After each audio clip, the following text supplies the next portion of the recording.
যারা গ্রোথ মাইন্ডসেটের না, আচ্ছা আমি নির্দিষ্ট পরিমাণ শিখেছি, পরবর্তীতে কিভাবে আমি শিখতে পারবো না, এই ধরে আমার যতদিন চলে আমি ততদিন থাকবো, যখন আর হবে না আমি তখন মার্কেট প্লেস চেঞ্জ করে ফেলবো।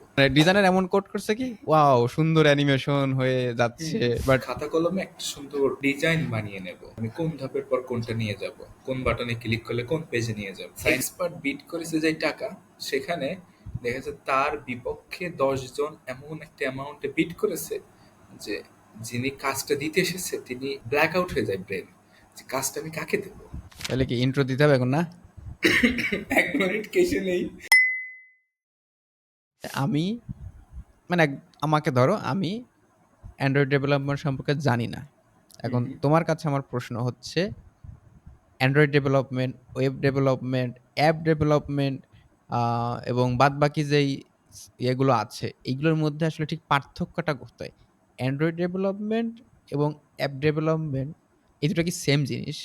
বা ওয়েব ডেভেলপমেন্ট সাথে কি এটা কিভাবে কানেক্টেড?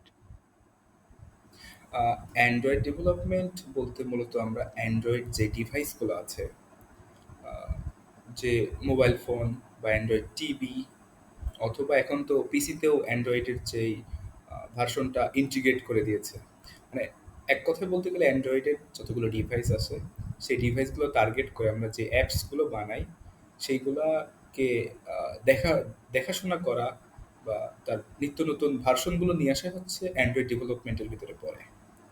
এবং ওর ভিতরে যে আহ, বিশেষ করে ফোন, তারপরে অ্যান্ড্রয়েড ওয়াচ, এগুলোর জন্য যে এক একটার জন্য তো এক একটা স্ক্রিন রেশিও থাকে, কোনোটাই হচ্ছে গোল বা সার্কেল থাকে, কোনোটা হচ্ছে ট্রায়াঙ্গেল অথবা স্কোয়ার শেপের, মানে স্ক্রিনের সাথে অ্যাডজাস্টমেন্ট অনুযায়ী যে অ্যাপসগুলো আমরা ফিক্স করি বা বিল্ড করি, সেটা মানে অ্যাপস ডেভেলপমেন্ট এবং অ্যান্ড্রয়েড ডেভেলপমেন্ট দুইটাই আর কি একই জিনিস বলতে গেলে।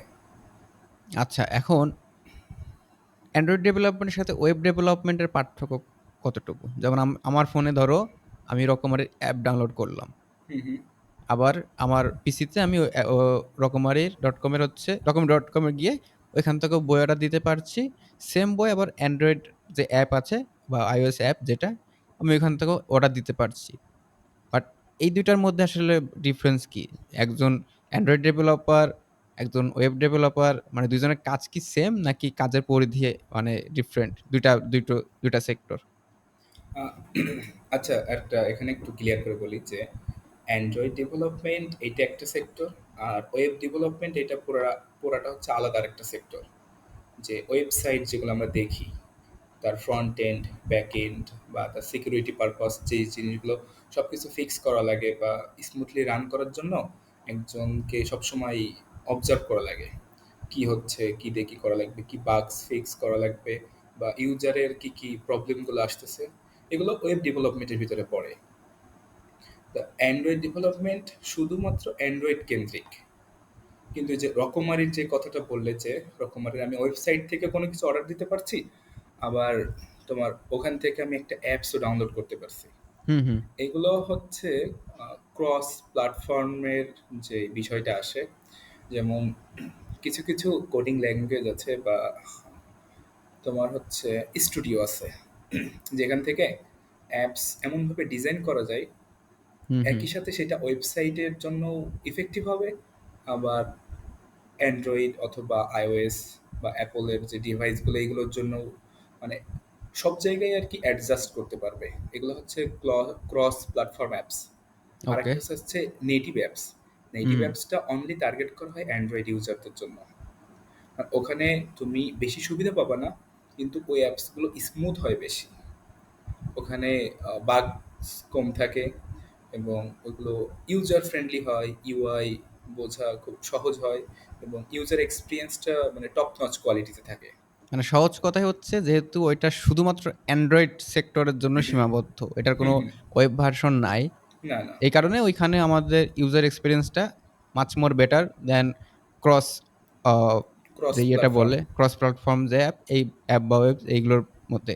এখন আমাকে বলো, তোমার যে আহ, এই সেক্টরে আসার জার্নি, এবং একজন নিউ কামার হিসেবে যদি কেউ অ্যান্ড্রয়েড ডেভেলপমেন্ট শুরু করতে চায়, সেই ক্ষেত্রে তার আসলে আ ঠিক রোড ম্যাপটা কিরকম হবে বা হওয়া উচিত?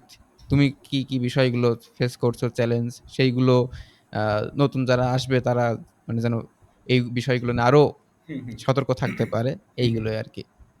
আ আমার ক্ষেত্রে যে মজার জিনিস যেটা বলি, আমি ২০২১ থেকে যাত্রা শুরু করছিলাম। তখন আমি শুধু মানে নেটিভ অ্যাপস বা অনলি অ্যান্ড্রয়েড টার্গেট করে মানে অ্যাপস কিভাবে ডেভেলপ করতে হয়, মেইনটেইন করতে হয়, প্লে স্টোরে পাবলিশ করতে হয়। এইগুলো আরকি শিখেছি। হুম, হুম। তখন আমাদের একটা চ্যালেঞ্জ আসতো যে, আচ্ছা আমি একটা অ্যাপস বানাচ্ছি, এটা তো শুধু অ্যান্ড্রয়েড ডিভাইসের জন্য। এইটা একই অ্যাপস আমি কম্পিউটারে কি ইউজ করতে পারবো? অথবা আমি ওয়েবসাইটের সাথে ইন্টিগ্রেট করতে পারবো? যেরকম তুমি এই যে রকমারি.com এর কথা বললে। অথবা এমন হতে পারে না যে আমি অ্যাপস একটাই বানাচ্ছি, সেম কোড হচ্ছে কোডিং করে, কিন্তু ওইটা আমি বিভিন্ন ক্রস প্ল্যাটফর্মে আমি পাবলিশ করতে পারছি। কিন্তু আমাদের ক্ষেত্রে সবচেয়ে বড় চ্যালেঞ্জ ছিল যে আমরা যেহেতু নেটিভ অ্যাপের জন্য আর কি সবকিছু শিখেছি, তখন আমাদের হতো কি যে আমরা তো শুধু জাভা বা কোটলিন ইউজ করে কোড করা শিখেছি। তো অ্যাপস বানানোর পর আমাদের ভিতরে একটা ফ্রাস্ট্রেশন কাজ করতো যে অ্যাপসটা তো আমি শুধু অ্যান্ড্রয়েডের জন্য বানালাম। তাহলে এইটা আমার আমার তো ইউজার অনেক আর কি অনেক জায়গা থেকে আসবে। হুম, হুম। তো iOS ইউজারদের জন্য সেম সার্ভিসটা দিতে হবে। তো তখন হতো কি যে আমাদের iOS এর জন্য আবার নতুন করে শেখা লাগবে। যে আমরা অলরেডি যেটা শিখেছি ওইটা মানে ইউজলেস হয়ে গিয়েছে। ওইটা শুধু অ্যান্ড্রয়েডের জন্য হয়ে গেছে। এখন আমার iOS বা ওয়েবসাইটের জন্য আমার নতুন করে আবার সবকিছু শেখা লাগবে দিয়ে যাত্রা মানে আবার 0 থেকে শুরু করতে হবে। আমি আগে 0 থেকে 1 এ তো পৌঁছাইছি। তারপরে হচ্ছে কি যে আমি আবার 0 এ চলে আসছি। তো ও! নিউকামারদের জন্য একটা বিষয় মাথায় রাখতে হবে যে অ্যাপস মূলত ২ ধরনের হয়। মানে একটা হচ্ছে নেটিভ অ্যাপস বা অ্যান্ড্রয়েড টার্গেট করে যে অ্যাপসগুলো বানানো হয়, এগুলো শুধুমাত্র অ্যান্ড্রয়েড ডিভাইসের জন্য। আরেকটা হচ্ছে ওই যে ক্রস প্ল্যাটফর্ম অ্যাপস। একটা জায়গায় তুমি অ্যাপসটা বিল্ড করবা, ওই সেম কোড দিয়ে ওই অ্যাপসটা অ্যান্ড্রয়েডেও চলবে, iOS এতেও চলবে, আবার অ্যাট দ্য সেম টাইম ওইটা হচ্ছে ওয়েবসাইটের যে ভার্সন বা পিসিতেও আমরা ইউজ করতে পারবো। এজন্য যারা নিউ কামার তাদের জন্য বলা থাকবে যে আপনারা নেটিভ অ্যাপসের কাজগুলো না শিখে আপনারা ক্রস প্ল্যাটফর্মের জন্য আপনারা ফ্লাটারটা শিখতে পারেন। আমরা যেমন অ্যান্ড্রয়েডের জন্য শুধু অ্যান্ড্রয়েড স্টুডিও শিখি। এখন আমাদের ভিতরে কিন্তু একটা নির্দিষ্ট একটা সীমাবদ্ধতা আছে যে আমরা অ্যান্ড্রয়েড স্টুডিওর বাইরে অন্য কোথাও কোড করতে পারবো না বা সবকিছু সাজাতে পারবো না, টেস্টিং করতে পারবো না। কিন্তু যারা ক্রস প্ল্যাটফর্ম শিখবে, যেহেতু নতুন অবস্থায় এক্সাইটমেন্টটা অনেক বেশি কাজ করে। হুম, সেজন্য হুম। ক্রস প্ল্যাটফর্মটা শিখলে সুবিধা হয় যে আমি একই টাইমে অনেকগুলো ডিভাইসে আমার অ্যাপসটা রান করতে পারছি এবং আমি দ্রুত বুঝতে পারছি যে আমার কোন জিনিসগুলো ফিক্স করা দরকার ছিল বা কোন বিষয়গুলোর প্রতি আমি বেশি মনোযোগ দিলে সেগুলো ইমপ্রুভ করা যেত। এজন্য যে যারা নিউ কামার তারা অবশ্যই চেষ্টা করবেন যে ক্রস প্ল্যাটফর্মের যেই থিম এটা ধরে এগোনোর এবং আপনার অ্যান্ড্রয়েডের জন্য জাভা বা কোটলিন না শিখে ডাইরেক্ট ফ্লাটারটা শেখার চেষ্টা করুন। আচ্ছা, অ্যান্ড্রয়েড ডেভেলপমেন্টের আ যেমন মানে আমরা যেমন ওয়েব ডেভেলপমেন্টের আমি কয়েকটা জানি। হুম, হুম। যে জাভাস্ক্রিপ্ট, তারপর আ সি প্লাস হচ্ছে প্লাস এরকম কয়েকটা আছে। MySQL, হ্যাঁ, হ্যাঁ। হ্যাঁ, এসকিউএল কয়েকটা আছে। হুম, হুম। অ্যান্ড্রয়েড ডেভেলপমেন্টের ক্ষেত্রে ঠিক ল্যাঙ্গুয়েজ গুলো কি, কি? অ্যান্ড্রয়েড ডেভেলপমেন্টের জন্য যদি নেটিভ অ্যাপস হয়, হুম, হুম। মানে যেটা শুধুমাত্র অ্যান্ড্রয়েড ডিভাইসের জন্য, তখন আমাদের ২ টা ল্যাঙ্গুয়েজে আমরা কোড করি। একটা হচ্ছে জাভা, আরেকটা হচ্ছে কোটলিন। জাভাটাকে একটু বেশি প্রাধান্য দিই মানে যারা নতুন শেখি, জাভাটাকে এজন্য দিই যে আমাদের একদম শুরু থেকে যদি বলি যে নোকিয়ার যে ফোনগুলো আগে আসতো, বাটন ফোন, হ্যাঁ, হ্যাঁ। ওখানে নিশ্চয়ই জাভা তুমি গেম জাভা গেম ছিল। হ্যাঁ, আমি হ্যাঁ, খেলছি হ্যাঁ, বহুত। জাভা গেম ছিল। এইজন্য যে অধিকাংশ আমাদের ডিভাইসে প্রায় 80% এর উপরে বেশিরভাগ মানে জাভা ইন্টিগ্রেট থাকতো। এজন্য জাভাতে যেকোনো অ্যাপস বানালে এটা ইজিলি স্মুথলি রান করতো। কিন্তু কোটলিনে সুবিধা কি? জাভাতে একটা কাজের জন্য যে পরিমাণ কোড করা লাগে, কোটলিন ঠিক তার বিপরীত। অল্প কিছু কমান্ডে আমি সেম আউটপুট পাবো কোটলিনে। কিন্তু কোটলিনটা গুগল ২০১৭ থেকে ১৮ র দিকে কোডিং ল্যাঙ্গুয়েজ হিসেবে স্বীকৃতি দিয়েছে।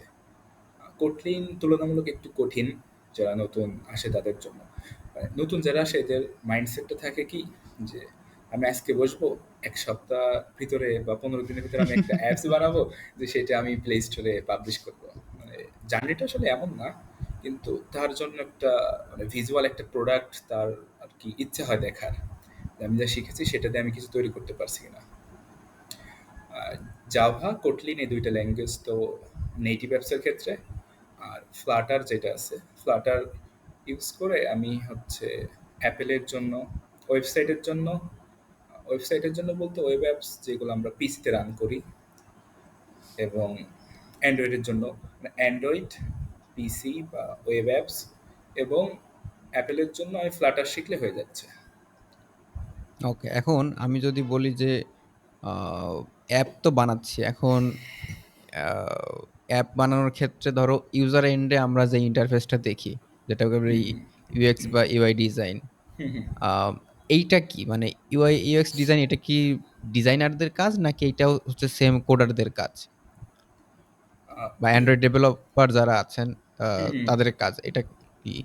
UI/UX ডিজাইন কি ধরো আম এটা কি গ্রাফিক্স ডিজাইনের সাথে কোনো সম্পৃক্ততা আছে কিনা? কানেক্ট কিনা? ইউআইটা ইউআই হচ্ছে ইউজার ইন্টারফেস। হুম, হুম। তুমি একটা অ্যাপসের ভিতরে যে ১ম এই সবকিছুর একটা সাজানো একটা দৃশ্য দেখতে পাও। যেমন ধরো যে ফুড পান্ডা অ্যাপসের ভিতরে ঢুকে তুমি লগ ইন স্ক্রিন পাচ্ছ, সাইন আপ পাচ্ছ। সামনে একটা যে পান্ডার সুন্দর একটা লোগো দেয়া থাকছে। হুম, হুম। পাশে ল্যাঙ্গুয়েজ প্রেফারেন্স থাকছে বাংলা এবং ইংলিশের জন্য।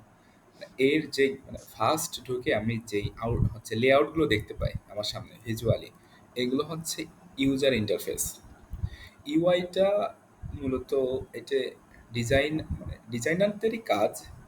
কিন্তু হয় কি যারা গ্রাফিক্স ডিজাইনার তারা তাদের পার্সপেক্টিভ থেকে যদি ডিজাইন করে দেয়, এখন ওই ডিজাইনে তো আমার প্রত্যেকটা বাটন বা প্রত্যেকটা জায়গায় আমার ব্যাকএন্ডের কোড লাগবে, যেটাতে আমি মানে আমরা আমার আমরা এই যে ক্লিকেবল। অনেক সময় মিম দেখি না যে ডিজাইনার একটা ডিজাইন করে দিয়েছে।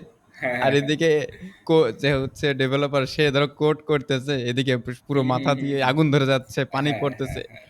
মানে ডিজাইনার এমন কোড করছে কি ওয়াও! সুন্দর অ্যানিমেশন হয়ে হুম, যাচ্ছে। হুম, বাট এই জিনিস তো মানে যখন বাস্তবে আনতে হবে কোডার যারা ব্যাক এন্ড এ কাজ করবে, টোটাল স্ট্রাকচার দাঁড় করাতে হবে। তাদের হুম, তো হুম।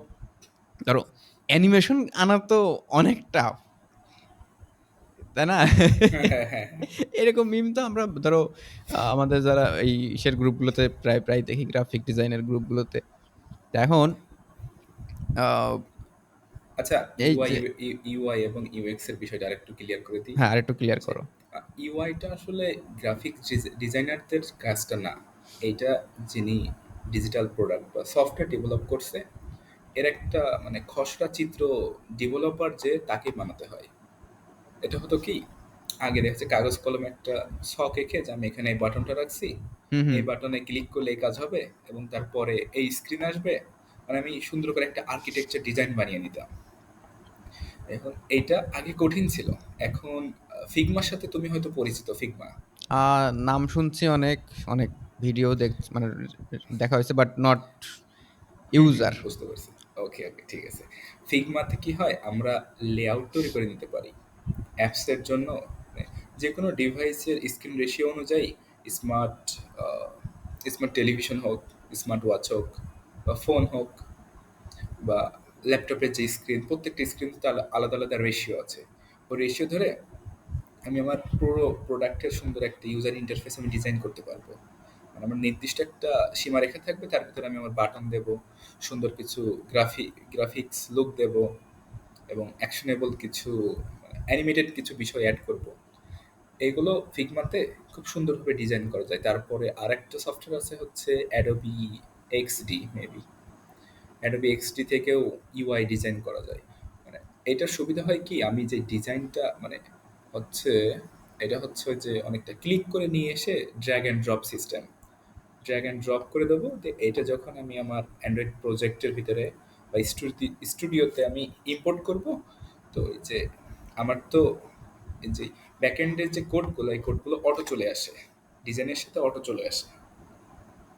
তার মানে তুমি আসলে বলতেছো আমি যদি কোনো ডিজাইন Figma তে করি মানে ইউজার ইন্টারফেস হুম, হুম। Figma ফিগমাতে ডিজাইন করি, হুম, ওইটা আমি হচ্ছে জাস্ট ড্র্যাগ অ্যান্ড ড্রপ বা ইম্পোর্ট করে আমাদের মূল যে অ্যান্ড্রয়েড ডেভেলপমেন্ট স্টুডিও আছে এখানে হুম, আমি ইম্পোর্ট করে বাদবাকি কাজ মানে করে ফেলতে পারতেছি। সেক্ষেত্রে এই যে তোমার কোডিং এর যে এই বিষয়গুলো, এগুলো কি আবার পুনরায় কোড করতে হয় নাকি জাস্ট ড্র্যাগ অ্যান্ড ড্রপ বা ইম্পোর্ট করলে হয়ে যায়? এমনিতেই এই যে ইউজার এক্সপিরিয়েন্স বা এই যে ইউআই এর যে ডিজাইনটা দুইভাবে করা যায়। একটা হচ্ছে আমি লিখে লিখে করব, যে এক্সএমএল ডিজাইন বলে, হুম, ইউআই হুম। ডিজাইনটাকে এক্সএমএল ডিজাইন বলে। তো এখানে আমি দেখাচ্ছে কোড করে করে যে আমার এই বাটনটা ডান উপরের কর্নারে থাকবে, মাঝখানে কিছু সাইন আপ অপশন থাকবে, সামনে একটা ছবি থাকবে। এটা একটা সিস্টেম হচ্ছে কোড করে করে, আর একটা হচ্ছে ড্র্যাগ এন্ড ড্রপ করে। তো কোড করে করে কি হয় যে আমার সব কিছুর একটা রেশিও ঠিক করা লাগে। দেখা যাচ্ছে আমি ছবি দিয়েছি মিডিল অ্যালাইন করে, কিন্তু আমার বাটনটা সরে এই পাশে চলে আসছে। তো এখানে কতটুকু এই পাশে যাবে বা কতটুকু এই পাশে যাবে, এটা একটা ঝামেলা তৈরি হয়ে যায়। এজন্য মানে আমরা প্রেফার করি যে ফিগমা অথবা অ্যাডোবি এক্সটি থেকে লেআউটটা ডিজাইন করে নিয়ে ওইটা যে আমি ইম্পোর্ট করে দেবো, ওর যেই ব্যাকএন্ডের যে কোডটা অটোমেটিক জেনারেটেড হয়ে যায়। তো কোড জেনারেট হওয়ার পরে যে ইউজার এক্সপিরিয়েন্স হচ্ছে একটা বাটন আছে, সুন্দর ছবি দেওয়া। তুমি ওখানে ক্লিক করলে কোনো একটা পরিবর্তন আসবে অ্যাপসের ভিতরে। হুম, হুম। লেটস সে ধরো যে ডার্ক মোড আছে বা লাইট মোড আছে। তুমি বাটন আমি সুন্দর করে বানিয়ে রেখে দিয়েছি ড্র্যাগ এন্ড ড্রপ করে। তুমি এটার উপর ক্লিক করে যদি এটা কাজ না হয় তাহলে তো বাটনটা বানানোর দরকার নাই। তো ওই ক্লিক করে যাতে কাজ হয় এইটার কাজের জন্য আর কি ইউজার এক্সপিরিয়েন্স এর বিষয়টা একটু খেয়াল রাখতে হয়। তো এইটার জন্য যে জাভা বা কোটলিনের যে ব্যাকএন্ডের কোডগুলা, যে বাটনে ক্লিক করলে পরের অপশনে যাবে, পরের অপশন থেকে ব্যাক আসবে, এগুলোর জন্য আর কি একটু বিশ্লেষণভাবে কোড করা লাগে। কিন্তু ইউজার ইন্টারফেস বা ইউআই ডিজাইনটা আমরা ড্র্যাগ অ্যান্ড ড্রপ করে নিয়ে চলে আসতে পারি, ওইটার কোড লিখে সময় নষ্ট করা লাগে না। হুম। আচ্ছা, অ্যান্ড্রয়েড ডেভেলপমেন্টের ক্ষেত্রে ধরো তোমাদের ব্যাকএন্ডে যেই ডেটাবেজের সাথে কানেক্ট করে রাখতে হয়। অনেক সময় থাকে হুম, না হুম, যে একটা অ্যাপ আমি রেজিস্ট্রেশন করছি, মানে সাইন আপ করছি যেটা। সাইন আপ করার পরে আমার তো অনেক হিস্টোরি থাকবে। কোন একটা যদি আ কি বলে ই-কমার্স হয় তাহলে সেখানে আমার পারচেজ হিস্টোরি থাকবে। আ হুম, হুম, বা কোনো ব্লগ পোস্ট মানে যে ধরনের ইয়ে হোক, সার্ভিস হোক, আমার একটা হিস্টোরি থাকবে এবং সেই হিস্টোরিটা নিশ্চয়ই কোনো ডেটাবেজে থাক হচ্ছে হুম, হুম। সেভ থাকবে। তো এই যে ডেটাবেজের সাথে ধরো তোমার অ্যাপের ফ্রন্ট এন্ড এর যে ইউজার ইন্টারফেস এর এইটার যে কানেকশন, ফ্রন্ট এন্ড এবং ব্যাক এন্ড এর যে কানেকশন এবং ২ টা সিমলেসলি হচ্ছে কাজ করার প্রক্রিয়া। এই সিস্টেমটাকে কি বলে? এইটা ইউজার এক্সপিরিয়েন্সের ভিতরেই পড়ে। এটা আলাদাভাবে ডিফাইন করব না। যাতে মানে যেকোনো একটা জিনিস সিমলেসলি ওয়ার্ক করার জন্য আমাদের হচ্ছে যখন কোডিং শেখা হয়, তখন হচ্ছে ২ ধরনের ডেটাবেজ ম্যানেজমেন্ট শেখানো হয়। একটা হচ্ছে ইন ডিভাইস, মানে আমার যে ফোন আছে, আমার হাতে দেখা যাচ্ছে একটা ডিভাইস আছে, যে এই ডিভাইসের ভিতরে আমি যা ইনপুট দেব বা প্রত্যেকটা অ্যাপস তো একটা নির্দিষ্ট সংখ্যক মেমোরি নেয় হুম, হুম। র্যামের। যেমন দেখবা যে ফেসবুক বা মেসেঞ্জার এগুলো ইনস্টল দিয়ে রাখলে কয়েক মাস পর পর এটা দেখা যাচ্ছে ১ জিবি, ১.৫ জিবি, ৩ জিবি পর্যন্ত জায়গা ব্লক করে নিয়েছে।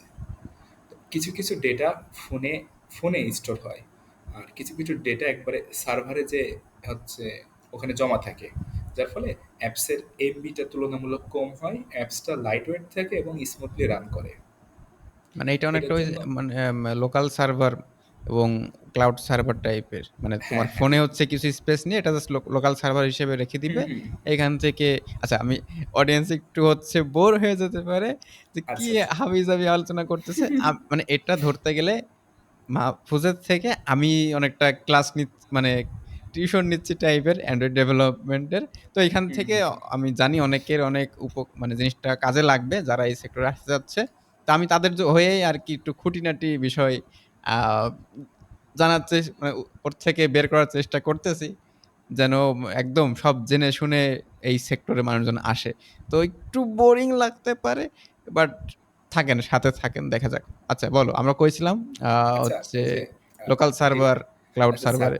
সার্ভারের বিষয়টা আরেকটু মজার, মানে মজার ছলে তোমাকে ব্যাখ্যা করি। হ্যাঁ, প্লিজ।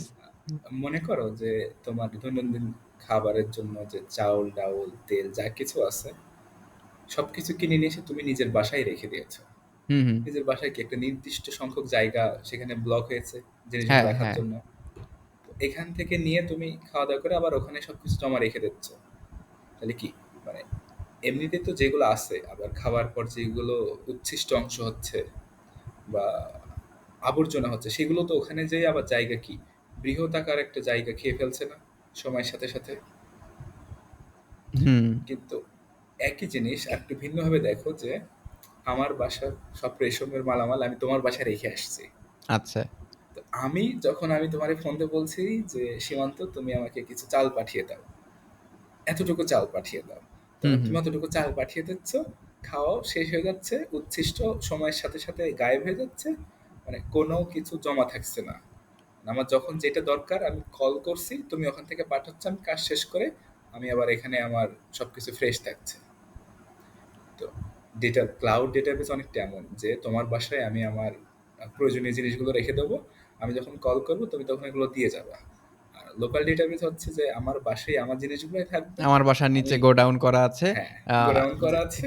লবণের দাম লবণের দাম হুম হুম বেড়ে হচ্ছে ৳১০০ র উপরে হয়ে গেছে। আমি ২ ট্রাক আমি লবণ কিনে জমা করে রাখলাম। জমা করে রাখলাম। এরকম মানে বাংলাদেশের কি যে হয় বুঝি না। হুট করে কোনো একটা জিনিসের দাম বাড়লেই হচ্ছে। মানুষ ওইটাই মানে কিনবে। আরে ভাই ২ দিন পরে দাম কমবে। না কমলেও মানে কি শুরু হয়েছে? একটা গুজব ছড়ালেই হয়। কিনো, ধুম করে কিনো। বলছি আমাদের আরো মেন ইস্যু হয় যে যেকোনো পণ্যের দাম একাএকি বাড়ে না।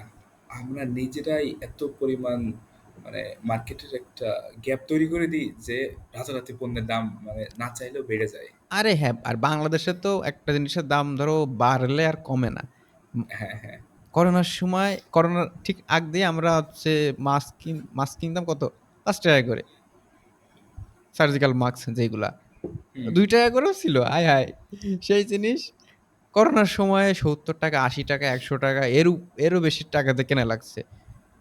তারপরে করোনার পরে ওই ৳২ তে জিনিসটা ফেরে নাই। ওটা তো এখন মনে হয় ৳৫ না ৳১০ য় হ্যাঁ, সীমাবদ্ধ হয়ে গেছে। মানে ওটা উঠছে, উঠতে একটা লেভেলে এসে থেমে গেছে। ওই আগের পর্যায়ে আর যায় নাই। এরপরে তো আরো কত জিনিস আছে। ওই যে কত ২ দিন পরে এই জিনিসের মানে একটা গুজব বের হইলেই হয়। ওকে মানে আমরা ছিলাম সার্ভারে। আমাদের সমস্যা হয় কি আমরা যেকোনো কিছুর গুজব আসলে আমরা সত্য মিথ্যা বা কতটুকু সত্য তো জাস্টিফিকেশনে না যেয়ে আমরা আগেই চলে যাই যে এটা আমার দরকার, এটা আগে নিয়ে এসে আমি স্টোরেজ করি। মানে দরকার কি আদৌ দরকার? মানে ৫ কেজি ৫ লিটার তেল হলে তোমার ১ মাস চলে যাচ্ছে। হুম। তেলের দাম ধরো হুট করে বাড়লো। তুমি একবারে মানে সেই ৫০ লিটার কিনে স্টোর করে রাখলা। এতে তোমার টাকা আছে তুমি স্টোর করে রাখলা। বাট তুমি একটাবার ভাবলা না যে আচ্ছা আমি যে একবার এই যে আমার আ ডিমান্ড হচ্ছে ৫ লিটার। বাকি যে ৪৫ লিটারের আমি বাজারে একটা স্কারসিটি তৈরি করলাম। আ এর জন্য যে আরো যাদের হচ্ছে ১ লিটার, ২ লিটার, ৩ লিটার ছোট অ্যামাউন্ট এর যাদের হচ্ছে মানে প্রয়োজন নিড। হুম, হুম। আমি যে তাদের একটা হক মেরে দিলাম বা তাদের জন্য যে আ জিনিসটা আরো কঠিন করে ফেললাম। আ মানে কি করি আমি বুঝি না। টাকা থাকলেই মানুষ কি করে আল্লাহই জানে ভাই। আচ্ছা আমরা ব্যাক টু দ্য পয়েন্টে আসি। আমরা ছিলাম জাস্ট হচ্ছে লোকাল সার্ভার এবং ক্লাউড সার্ভার। হুম, হুম। যে লোকাল সার্ভার এবং ক্লাউড সার্ভারের বিষয়টা তো আমরা বলে আচ্ছা দিলাম আমরা যে এরকম ভেঙে না গিয়ে হুম, হুম। একটা ধরো অ্যান্ড্রয়েড অ্যাপ ডেভেলপমেন্ট এর প্রসেস ধাপে তুমি এক্সপ্লেইন করো। যে ধরো তোমার কাছে একটা আ আইডিয়া আসলো। আইডিয়া স্টেজ থেকে একদম ইমপ্লিমেন্টেশন মানে সা প্রো প্রোডাক্টটা হচ্ছে অ্যান্ড্রয়েড যে অ্যাপ, ওই প্রোডাক্ট বা সার্ভিসটা একদম গ্রাহক পর্যায়ে, ক্লায়েন্ট পর্যায়ে নিয়ে যাওয়ার যে জার্নিটা, ডিজাইন থেকে শুরু করে, ডেভেলপ থেকে শুরু করে পুরোটা। এইটা একটু বলো। আচ্ছা বলি। প্রসেস গুলা কি ধাপ থাকে এখানে? আমি যেহেতু আমার যাত্রা নেটিভ অ্যাপস থেকে হয়েছে বা অ্যান্ড্রয়েডের হাত হাত ধরে আমার হাতেখড়ি হয়েছে, আমি হুম, হুম। আমার প্রসেসটা সম্পর্কে ভালো বলতে পারবো। বলো। অ্যান্ড্রয়েড ডেভেলপমেন্টের জন্য যে বেসিক যে ভিডিওগুলা শুরুতে হচ্ছে একটা ল্যাপটপ অথবা পিসি লাগবে। মোটামুটি ৮ জিবি র্যাম অথবা হার্ড ডিস্ক রিকোয়ারমেন্টস চাই। আরকি। হ্যাঁ, ৮ জিবি র্যাম মিনিমাম লাগবে, হার্ড ডিস্ক ২৫৬ থেকে ৫০০ জিবির ভিতরে হলে হবে। আর কোনো কিছু ওইভাবে প্রয়োজন নাই বলতে গেলে। গ্রাফিক্স কার্ড আর লাগবে না ভাইয়া? গ্রাফিক্স কার্ডের আসলে না, ইস্যু হয় না। আমরা তো জানি যে অনলাইনে ক্লাস করতেও গ্রাফিক্স কার্ড লাগে। আপনি অ্যান্ড্রয়েড ডেভেলপমেন্ট করবেন, অ্যান্ড্রয়েড ডেভেলপার হবেন, আহ, গ্রাফিক্স কার্ড লাগবে না? এখন অনলাইন ক্লাসে গ্রাফিক্স কার্ড আসলে কোন ক্ষেত্রে লাগে, যারা ব্যবহার করে তারা ভালো ব্যাখ্যা দিতে পারবে। এটার ব্যাখ্যা আমার কাছে আসলে নাই। আচ্ছা, বলো তারপরে? তো একটা অ্যান্ড্রয়েড ফোন লাগবে, একটা ল্যাপটপ, আর সাথে ইন্টারনেট কানেকশন হলে হয়ে যাচ্ছে। অ্যান্ড্রয়েড ফোন কেন লাগবে? তোমার তো ল্যাপটপ হলে তুমি ইয়ে করতে পারবা। অ্যান্ড্রয়েড আহ, ফোনটা কি কাজে লাগবে? যে অ্যাপসটা আমরা ডিজাইন করি ওইটা এটা কি মানে জাস্ট হচ্ছে, টেস্ট করার জন্য? হ্যাঁ, টেস্ট করার জন্য আমাদের একটা টেস্টিং ডিভাইস দরকার। এই টেস্টটা আমি ল্যাপটপে অ্যান্ড্রয়েড স্টুডিওর ভিতর থেকেও করতে পারি, কিন্তু ওখানে হয় কি, যখন একই সাথে অনেকগুলো সফটওয়্যার রান করে তখন ক্র্যাশ করে, মানে ল্যাপটপ হ্যাং হয়ে যাওয়ার একটা চান্স থাকে বেশি। আচ্ছা, ধরো আমার সিস্টেমটা আমি মোটামুটি একটা পাওয়ারফুল সিস্টেম আছে আমার। নেক্সট ধাপে কি হয়? আমি তোমাকে আইডিয়া দেই, তুমি আমাকে ধরো স্টেজগুলো বলো কিভাবে। হুম হুম, অবশ্যই। কেন? ধরো আমার নিকুঞ্জ পেপার পেনের একটা অ্যাপ লাগবে। হুম এখন যদিও এই আইসার জন্য কে একটা অ্যাপ ইনস্টল করবে আমি জানি না, বাট ধরো আহ, লাগবে, এটা ওয়েবসাইট দিয়ে হয়ে যায়। ধরো একটা অ্যাপ লাগবে যেখানে একজন ইউজার ঢোকার পরেই তার হচ্ছে সাইন আপের অপশন আসবে। সাইন আপের পরে সেখানে প্রোডাক্ট সেকশন থাকবে একটা। প্রোডাক্ট সেকশনে গিয়ে আমাদের যেই পেনের ডিজাইনগুলো আছে সেই প্রোডাক্টগুলো হচ্ছে ব্রাউজ করবে, ডিসক্রিপশন দেখবে। এরপরে অ্যাড টু কার্ট অপশন থাকবে, বাই নাও অপশন থাকবে, স্টক ইন স্টক আছে কি না, কত পিস আছে এটা থাকবে, প্রাইস থাকবে। আহ, ওই ধাপের পরে কি যেরকম যায় যে প্রথমে add to cart, buy now, delivery address, payment page, তারপরে চেক আউট, মানে চেক আউটের পরে পেমেন্ট পেজ, পেমেন্টের পরে হচ্ছে হচ্ছে সাবমিটেড, মানে অর্ডার সাবমিট হয়েছে। এরপরে আসে একটা হচ্ছে অর্ডার ট্র্যাকিং অপশন, যে আপনার অর্ডারটি হাব আমাদের হাবে আছে, হাব থেকে কুরিয়ারে পাঠানো হয়েছে। এটা তো কুরিয়ার থেকে আপনাকে কল করা হবে এরকম টাইপের। তো এইরকম একটা অ্যাপ তৈরি করতে আইডিয়া তো তোমাকে দিলাম। এখন হুম হুম। এখন থেকে কি কয়টা ধাপ শুরু হবে, মানে এখন থেকে বাকি প্রসেসগুলো কি কি অ্যাপটা ফুল রেডি হতে, এইটা তুমি একটু বলো। আইডিয়া আসার পর প্রথম যে কাজটা হয় সেটা হচ্ছে আমি কি কি ফিচার্স যুক্ত করব হুম, ইনিশিয়াল স্টেজে। আমার যে, ফ্রেমওয়ার্ক আর কি। হ্যাঁ, আমার যে এমভিপি বা মিনিমাম ভায়াবল প্রোডাক্ট যেটা থাকবে, একদম বেসিক যে অ্যাপটা তৈরি হবে সেখানে তো আমি সব ফিচার্স একসাথে যুক্ত করতে পারবো না। না না। সময়ের সাথে সাথে আস্তে আস্তে আমি আমার অ্যাপসে ফিচার্সকে বৃদ্ধি করতে থাকবো। তারপরে ইউআইকে আরো ক্লিন করব এবং ইউজার এক্সপিরিয়েন্স আরো স্মুথ করব। এজন্য যে আমার যে এমভিপি যে প্রোডাক্ট যেটা আসবে সেখানে অল্প কিছু ফিচার্স যুক্ত করব কোডিং ল্যাঙ্গুয়েজ দিয়ে।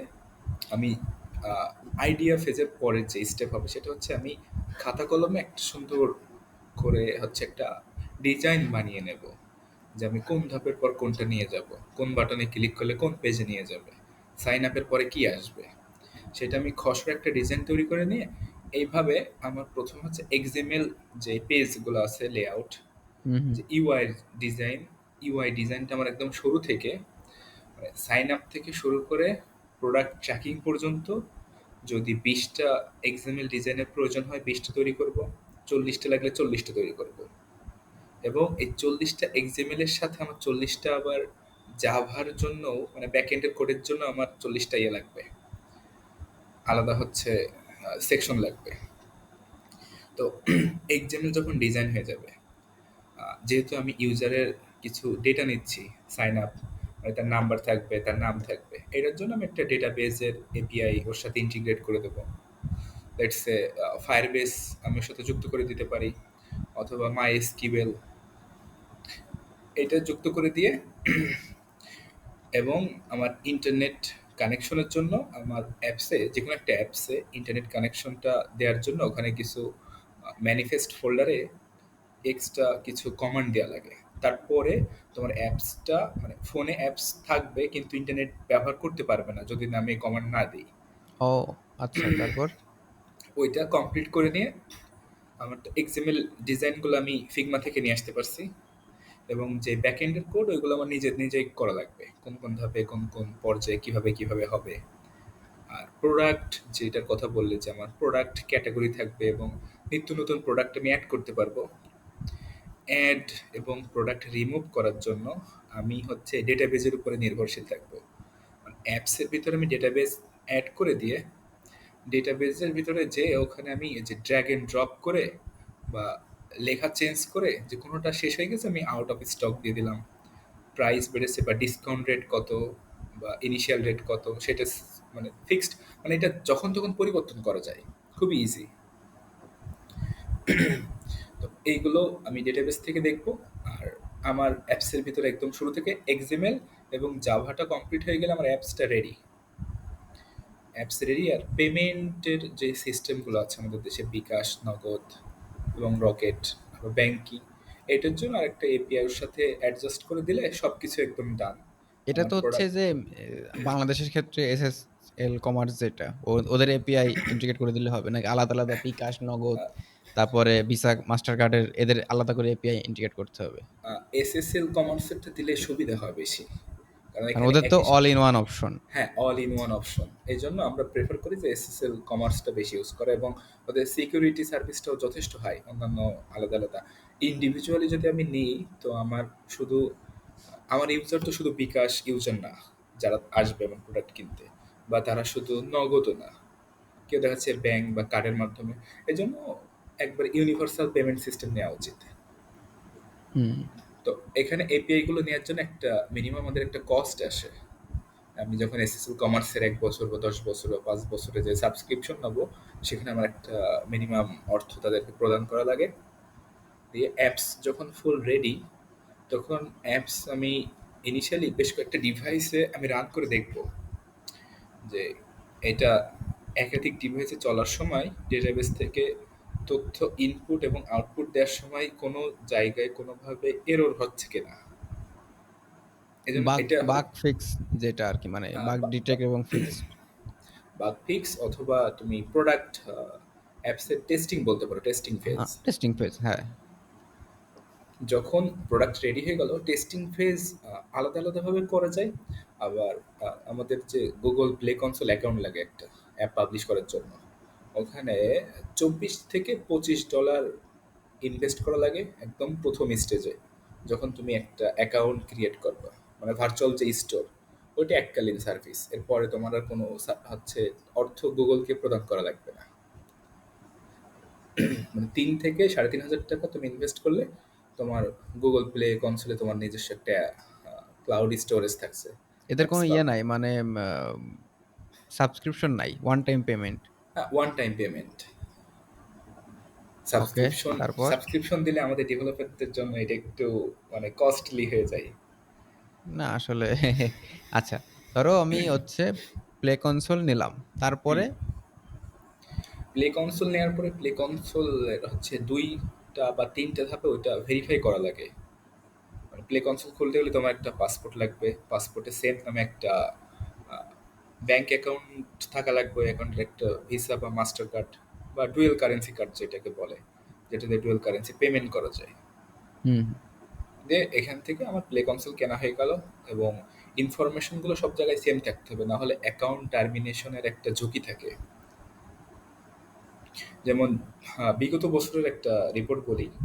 বিগত বছরে বাংলাদেশি একটা কমিউনিটি আমাদের, এরা হচ্ছে কনসোল এক একজনের দেখা যাচ্ছে ৫টা ৭টা করে অ্যাকাউন্ট, এগুলো এরা বাইরের দেশের ক্লায়েন্টের কাছে বিক্রি করছে। তখন ছিল কি যত পুরাতন যে অ্যাকাউন্ট এগুলোর ভ্যালু বেশি। হুম। পুরাতন যে কোনো কিছুরই তো একটা ভ্যালু বা গুরুত্ব বেশি থাকে, মানে একটা সিনিয়রিটি থাকে বলা যায়। ভারত তো ভারত একটা ব্যাপার থাকে। তো আমাদের প্রোডাক্ট ডিজাইন হয়ে গেল, তারপরে আমরা ব্যাকএন্ডের কোড করলাম, করলে আমাদের ফুল প্রোডাক্টটা রেডি। টেস্টিং ফেজে যে আমরা গুগল প্লে কনসোল অ্যাকাউন্টে আগে এই সার্ভিসটা ওইভাবে ছিল না, কিন্তু রিসেন্ট অ্যাড করেছে। তোমার অ্যাপসটা ১ মাস ২ মাস হাইস্ট ৩ মাস পর্যন্ত টেস্টিং ফেজে থাকবে। মানে এই টেস্টটা কি গুগল থেকে নিজে করে? হ্যাঁ, গুগল থেকে হয় কি যে প্লে কনসোলে অ্যাপস তোমার পাবলিশ হয়ে যায়, হুম। পাবলিশ হয়, কিন্তু এতে সার্চ দিয়ে পাওয়া যাবে না। এইটা তুমি নিজে থেকে দেখা যাচ্ছে তোমার কোনো কমিউনিটি দিয়ে বা তোমার ফ্রেন্ড সার্কেল দিয়ে লেটস সে 10 জন বা 20 জনের ফোনে ইনস্টল করালে, যে এদের রেগুলার 10 থেকে মিনিমাম 10 মিনিট অ্যাপসের ভিতরে ওদের অ্যাক্টিভ থাকতে হবে। তো যখন এই 10 জন বা 20 জনের ডেটা একই টাইমে নিচ্ছে, আবার ডেটা ওখানে পাঠাচ্ছে, এই সময় যেই বাগসগুলো ধরা পড়ে বা কোনো কিছুতে যদি গুগলের মনে হয় যে এখানে একটু ইস্যু আছে, তখন ওরা অ্যাপসটা রিজেক্ট করে দেয়। তখন আমাদের আবার নতুন করে সব কিছু ঠিক করে ওটা রিসাবমিট করা লাগে। আর যদি গুগল দেখে যে না, ডিভাইস 10টা বা 20টা খুব ভালোভাবে সাকসেসফুলি রান করতে পারছে, তখন অ্যাপসটাকে তোমার ওরা অ্যাকসেপ্ট করে দিলে দেখছো ওই মাসে আমার অ্যাপসটা পাবলিশ হয়ে যাচ্ছে, মানে প্লে কনসোল অ্যাকাউন্টে লাইভ হয়ে থাকবে আমার অ্যাপসটা, যে কেউ সার্চ দিলে পেয়ে যাবে। এখানে আর একটা মানে কি বলবো, যে মজার কথা না দুঃখের বিষয় আমি জানি না, কিন্তু এই যে টেস্টিং যে ফেজ এখন 1 থেকে 2 মাস বা 3 মাস সময় নেয়, এটা কিন্তু যখন 21, 22, 23 সাল পর্যন্ত এমন কোনো ফেজ ছিল না যে আমি অ্যাপস সাবমিট করেছি গুগল প্লে কনসোল অ্যাকাউন্টে, ওইটা 3 দিনের মাথায় পাবলিশ হয়ে যেত। কিন্তু যখন এই অ্যাকাউন্ট কেনা বেচার যে ট্রেন্ডটা শুরু হলো বাঙালিদের মাঝখানে, আমার পুরাতন এটা অ্যাকাউন্ট কি আমি শুধু এই যে, এটা কি শুধু বাঙালিদের মাঝখানে নাকি হচ্ছে ওয়ার্ল্ড ওয়াইড? এটা ওয়ার্ল্ড ওয়াইড ছিল ওই সময়, এখনো স্টিল আছে, কিন্তু এখন তুলনামূলকভাবে এটা অনেক কমে আসছে আগের থেকে। আহ, ওইটার জন্যই তো এই যে 3 মাসের তোমার যে সময়। আচ্ছা, তো ওইটা গেল অ্যাপ আমি ওইগুলো। হচ্ছে পাবলিশ হয়ে গেল, লাইভ হয়ে গেল। হুম হুম। এর পরবর্তীতে কিভাবে কাজ চলে অ্যাপের মধ্যে? এর পরবর্তী থেকে যে অ্যাপস হচ্ছে, অ্যাপসে কিছু ফিচার্স অ্যাড করা থাকে যে কোনো বাগ আসলে মানে ইউজার বাগ রিপোর্ট পাঠাতে পারবে। হুম, দেখা ওকে। যাচ্ছে তুমি একটা বাটনে নিউমারাস টাইম ক্লিক করছো, কোনো কাজ হচ্ছে না, তখন অ্যাপস স্বয়ংক্রিয়ভাবে একটা মেসেজের অপশন দেবে যে তুমি কি কোনো রিপোর্ট দিতে চাও। তো বাগ রিপোর্ট দিলে এইগুলো হচ্ছে যিনি ডেভেলপার, সে হচ্ছে টাইম টু টাইম এগুলো অবজার্ভ করতে পারবে যে ইউজার কি কি সমস্যা ফেস করছে। অনেকগুলো সমস্যা একসাথে করে নিয়ে হচ্ছে আবার অ্যাপসটা রিডিজাইন করা শুরু করে সে, কোন কোন জায়গায় স্মুথলি ট্রানজিশন নিয়ে আসা যায় বা ইমপ্রুভমেন্ট নিয়ে আসা যায়, নিয়ে এসে বেটা ভার্সনের পরে দেখা যাচ্ছে লাইট ভার্সন বা আরেকটু বেটার ভার্সন নিয়ে আসে। মানে একটা অ্যাপসের লাইফ সাইকেল এমন না যে আজকে তৈরি করে আমি রেখে দিলাম, আমার কাজ শেষ। এটা মানে আজীবন চলতেই থাকে সময়ের সাথে সাথে। এটা তো যেমন ক্রমাগত হচ্ছে তোমার আপডেটের মধ্যে দিয়ে যেতে থাকে, তাই তো? হুম হুম হুম, ক্রমাগত আপডেটের ভিতর দিয়ে যেতে থাকে। বাট ফেসবুকের একটা আপডেট আমার মানে খুব একটা ভালো লাগে নাই। বাট আমি এটা চাইতাম এটা হোক, একটু টেস্ট করে কোনটা? দেখি, বাট এখন ভালো লাগছে না। যেমন কোনটা? আমি একসময় ভাবতাম যে আচ্ছা, আমার সামনে একটা পোস্ট আসছে, হুম, পোস্টটা দেখে ফানি মনে হচ্ছে, আবার মনে হচ্ছে সিরিয়াস। আমি কি রিঅ্যাক্ট দিব? আমি কি হা-হা রিঅ্যাক্ট দিব? নাকি হচ্ছে জাস্ট লাইক দিয়ে চলে যাব বা অন্য রিঅ্যাক্ট দিব? তো আমি করতাম কি? আমার সামনে একটা পোস্ট আসলো, আমি দেখলাম পোস্টের মধ্যে কোন রিঅ্যাক্টের সংখ্যা মানে অধিক, তখন আমি ওইটা অনুযায়ী একটা দিতাম। অনেকে কিন্তু এরকমই করে। কারণ একটা হুম, পোস্ট হুম, দেখে হয়তো এক দলের কাছে মনে হচ্ছে এটা হিউমার, এক দলের কাছে মনে হচ্ছে এটা সিরিয়াস কোনো ইস্যু।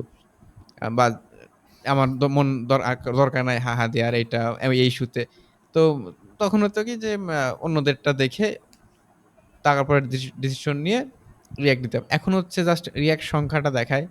এখন আর ওই মানে ওটা ক্লিক করলে তারপরে দেখা যায় যে কোন রিঅ্যাক্ট কতজন দিয়েছে। বাট হুম, হুম, মেইন যখন টাইমলাইনে মানে নিউজ ফিডে পোস্টগুলো আসে, তখন আর ওই রিঅ্যাক্টের যে ইয়েগুলো, ইমোজিগুলো এগুলো আর এখন নাই। তো এইটা আমার জন্য মানে কেমন ভাবছিলাম এটা হলে ভালো। আমি কোন একটা পোস্ট দেখে নিজের একদম পিওর যে ওটা দিতে পারবো। কারোর প্রতি মানে কারোর অন্যদের এ রিঅ্যাকশন দেখে, অন্যদের রিঅ্যাক্ট দেখে বায়াসড না হয়ে। বাট এখন মনে হচ্ছে আগেরটাই ভালো ছিল আরকি। আমার জন্য টাফ হয়ে গেছে আরকি। হুম। কোন কিছুতে আরকি এভাবে রিঅ্যাক্ট করা। আগের বিষয়টা ছিল কেমন যে অনেকটা কম্পাউন্ড ইফেক্টের মতো, যে মেজরিটি সংখ্যক যা করছে তুমি সেটা দেখে প্রভাবিত হয়ে যে আমি এটাই করি, ভুল হোক হুম। সঠিক হোক, কিন্তু আমি তাদের দলে যাই, যাতে কোনো হচ্ছে রিউমার ছড়ালে যেন আমি বেঁচে যাই অন্যান্যদের তুলনায়। না ঐরকম আহ, না মানে আমি তো তোমাকে হচ্ছে ১ম এপিসোড না 2nd এপিসোডে বললাম না যে আমি আসলে কোন একটা ট্রেন্ড খুব স্লো ক্যাচ করতে হুম পারি। হুম তো হুম। ঐজন্য আরকি। আহ, আচ্ছা, তো এটা গেল আচ্ছা। তো অ্যাপ ডেভেলপার। এখন এই যে অ্যাপ ডেভেলপার যে জার্নি বা ক্যারিয়ার, হুম, হুম। মেইন যে আমরা অ্যাপ ডেভেলপমেন্ট শিখলাম-টিখলাম, অনেক কিছু করলাম বাট টাকা তো আসতে হবে পকেটে। হ্যাঁ, তা তো অবশ্যই। এই এখন এই অ্যাপ ডেভেলপমেন্ট সেক্টরের বর্তমান মানে কি পরিস্থিতিতে আছে? এটা তুমি একটু ডেসক্রাইব করো তোমার পার্সোনাল এক্সপেরিয়েন্স এবং বাদবাকি তোমাদের কমিউনিটির আ যারা আছেন উনারা কি বলছেন এই বিষয়ে? আচ্ছা, আমি ওয়ার্লড ওয়াইড আগে একটু কথা বলি। অ্যান্ড্রয়েড ইউজারদের সংখ্যা দিনকে দিন বাড়তে আছে। হুম, কমার কোনো লক্ষণ নেই। ওকে। এটি বিদেশের ক্ষেত্রেও যে চিত্র, বাংলাদেশের ক্ষেত্রেও কিন্তু সেম চিত্র। বাংলাদেশের যদি যেকোনো একটা অন অ্যান এভারেজ একটা ফ্যামিলির কথাই চিন্তা করি, যে বাবা আছে, মা আছে, ২ টা ছোট বাচ্চা আছে। হুম, যে তারা বাচ্চাদেরকে ব্যস্ত রাখার জন্য তাদের হাতে একটা করে ফোন দিয়ে রেখেছে। মা-বাবার কাছে ফোন আছে, বাচ্চার কাছে ফোন আছে। তাহলে একটা ফ্যামিলিতে ৬ জন মানুষ বা ৪ জন মানুষ, ৪ জনের হাতে ডিভাইস, কি ডিভাইস? Android device. কেন অ্যান্ড্রয়েড ডিভাইস? কারণ অ্যান্ড্রয়েড ডিভাইস এমন একটা ডিভাইস বা মোবাইল কোম্পানিগুলো কি করেছে? যে স্বল্প বাজেটের ভিতরে এমন, এমন ডিভাইস তারা ডিজাইন করেছে বা মার্কেটে লঞ্চ করেছে, তুমি ইজিলি আজকে মনে হচ্ছে যে আমার কেনা দরকার, তুমি ১ সপ্তাহের ভিতরে একটা ডিভাইস কিনে বাসায় চলে আসতে পারছো। যার পরে তোমার অ্যান্ড্রয়েডের ইউজার দিনকে দিন বাড়তে আছে, বাড়তে আছে।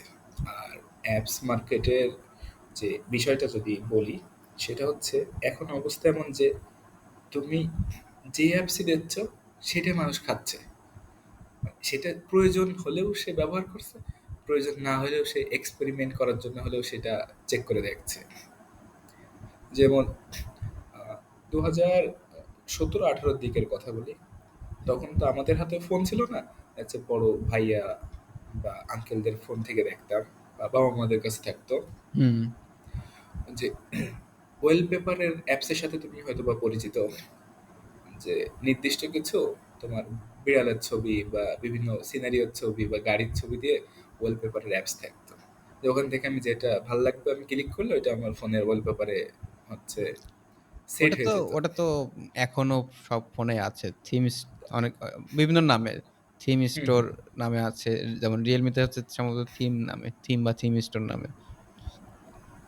তা একটা জিনিস দেখো, এই অ্যাপস গুলো টোটালি মানে আমরা যখন কাজ করি আমাদের কাছে মনে হয় এগুলো একদম ইউজলেস একটা অ্যাপস।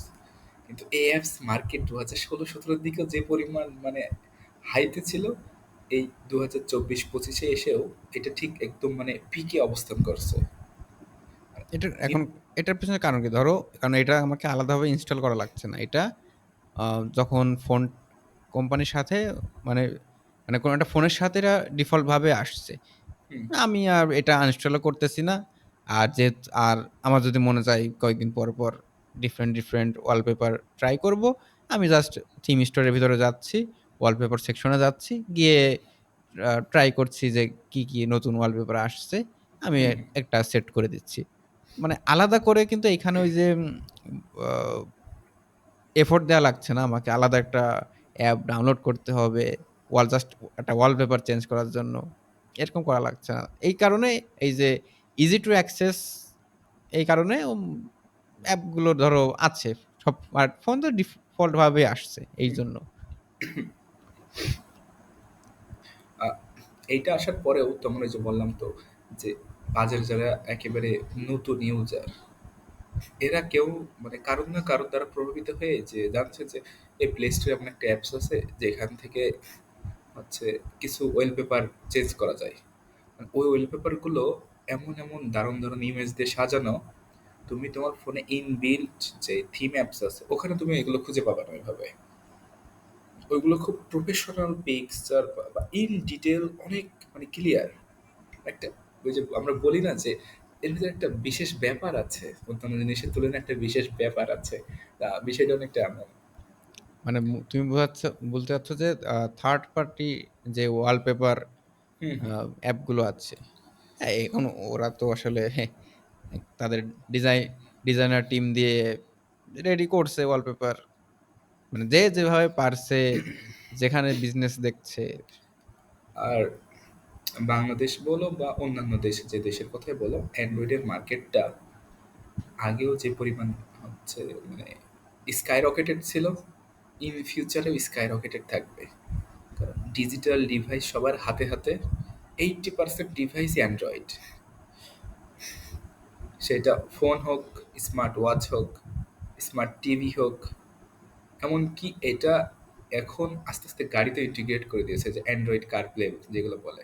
আগে শুনতে হচ্ছে অ্যাপল কারপ্লে, এখন বিভিন্ন গাড়িতে অ্যান্ড্রয়েড কারপ্লে বা অ্যান্ড্রয়েড সফটওয়্যারের ব্যবস্থা করে দিয়েছে।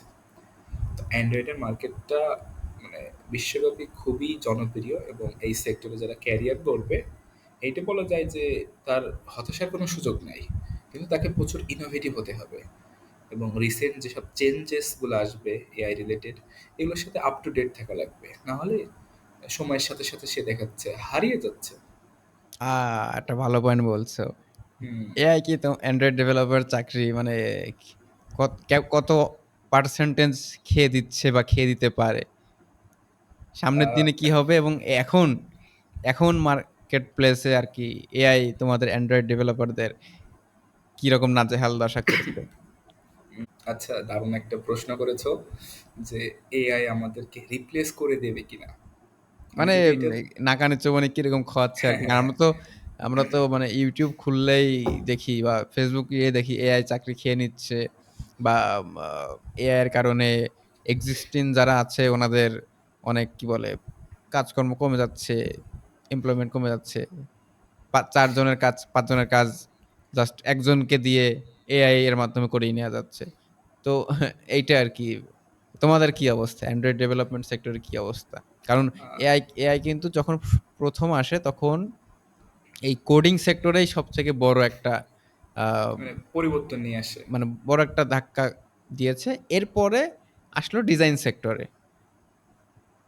মানে তো তোমাদের দিয়ে শুরু ডেভেলপমেন্ট সেক্টর এই হুম। অ্যান্ড্রয়েড ডেভেলপমেন্ট সেক্টরে। এটা একটু বলো। এখন কি অবস্থা? এআই এর মার্কেটের কি অবস্থা? আমাদের মার্কেট সম্পর্কে যদি বলি, যে এআই আসার পরেও ডেভেলপারদের ভিতরে কোনো ওইভাবে হতাশা তৈরি হয়নি, বা এমন কোনো মানে সিচুয়েশন ক্রিয়েট হয়নি যে আমাকে রিপ্লেস করে ফেলবে। কারণ প্রত্যেকটা অ্যাপসের প্রাইভেসি পলিসি এবং কিছু কিছু নির্দিষ্ট বিষয় থাকে, যেগুলো ইন ডেপথ এবং ডিটেল অনুযায়ী আমাকে মেনটেন করা লাগে। তো আমি যখন এআইকে বলছি যে আমার একটা এই অ্যাপস তৈরি করে দাও, যার ভিতরে এই ফিচার্সগুলো থাকবে, তো সে তো খসড়া একটা ডিজাইন করে দিচ্ছে। তো ডিজাইন করে সে সব কিছু গুছিয়ে দিচ্ছে, কিন্তু আমার অ্যাপসটা পাবলিশের জন্য আমার যে রিকোয়ারমেন্টগুলো থাকে সেগুলো তো সে গুছিয়ে দিতে পারছে না।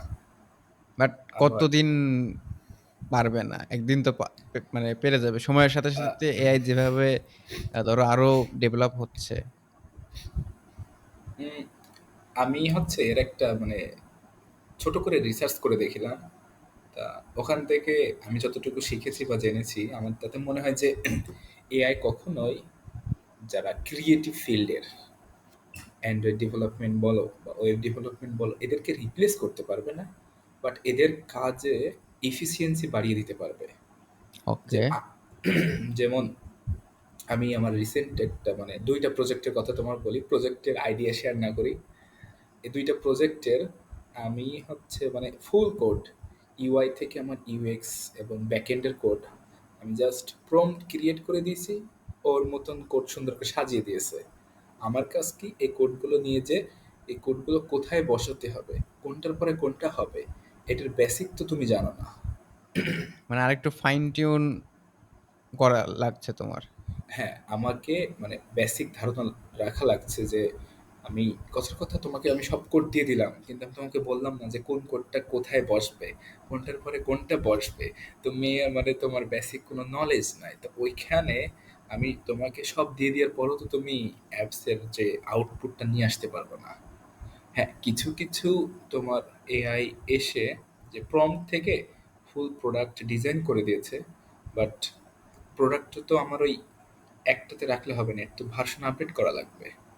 তো সময়ের সাথে সাথে আমি পরিবর্তন নিয়ে আসলেও যে হয় কি, কিছু ল্যাকিংস থেকে যায়, যেটার জন্য একজন এক্সপার্ট ডেভেলপারকে প্রয়োজন। হুম। এই জন্য যে এইটা রিপ্লেস করবে না, রিপ্লেস কাদের করবে আমি আরো ক্লিয়ার করে বলি। কিছু কিছু ডেভেলপার যারা থাকবে, যাদের কাছে একদম বেসিক নলেজ খুবই সীমিত, নামমাত্র ডেভেলপার, এদের জন্য হুমকি স্বরূপ হয়ে আসছে সামনের দিনগুলো।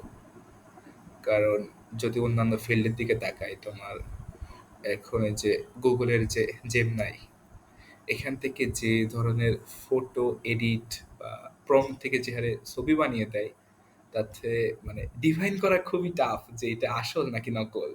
ইমেজের ওই ধারাবাহিকতায় অ্যান্ড্রয়েড সেক্টরে তোমার ডেভেলপার যারা একদম মানে যারা গ্রোথ মাইন্ডসেটের না, দেখা যাচ্ছে আমি নির্দিষ্ট পরিমাণ শিখেছি, আমার কথা যে আমি এর পরে পরবর্তীতে কীতে কী হয় আমি শিখতে পারবো না, এই ধরে আমার যতদিন চলে আমি ততদিন থাকবো, যখন আর হবে না আমি তখন মার্কেট প্লেস চেঞ্জ করে ফেলবো, এমন যদি মানে সেট মাইন্ডসেট থাকে তাহলে তাদের জন্য আসলে এআই তাদের ইজিলি রিপ্লেস করে ফেলবে।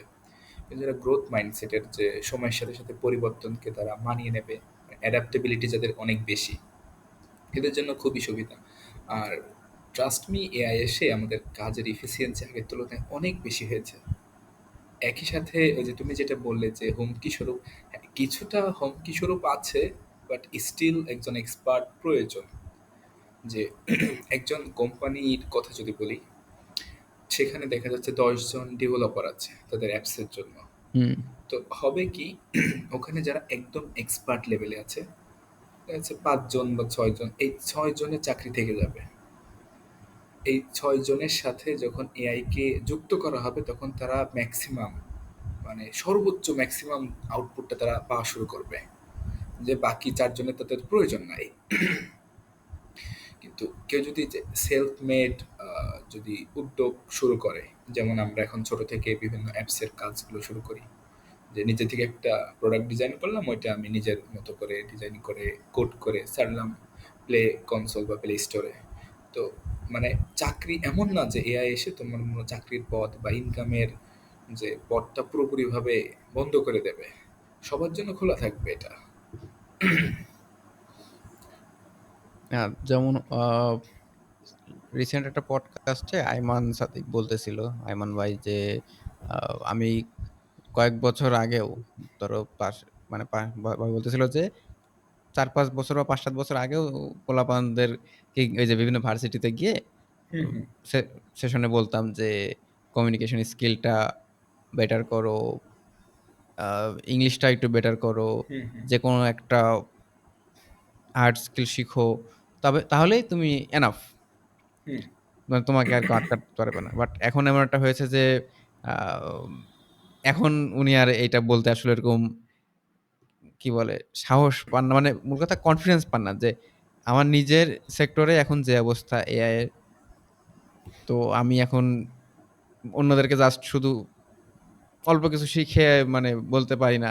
আবার এদিকে খালিদ ফারহান বলতেছে যে আমি মানে আমার নিজের আমার নিজের হচ্ছে কি বলে কাজ যেটা, এটাই 5 বছর পরে থাকবে কিনা জানি না। তো 5 বছর পরে কি আসলে মানে এখন কোনটা শিখলে 5 বছর পরে ওইটা মানে 5 বছর পরে রিলেভেন্ট থাকবে, ওইটা বলা আসলে মুশকিল, কারণ যে র্যাপিডলি চেঞ্জ হচ্ছে সবকিছু। হুম, হুম, খালিদ বানান ভাই বলতেছিল যে আমি আগে প্রতি নতুন 5 জন ক্লায়েন্টে একজন করে ম্যানেজার অ্যাসাইন করতাম,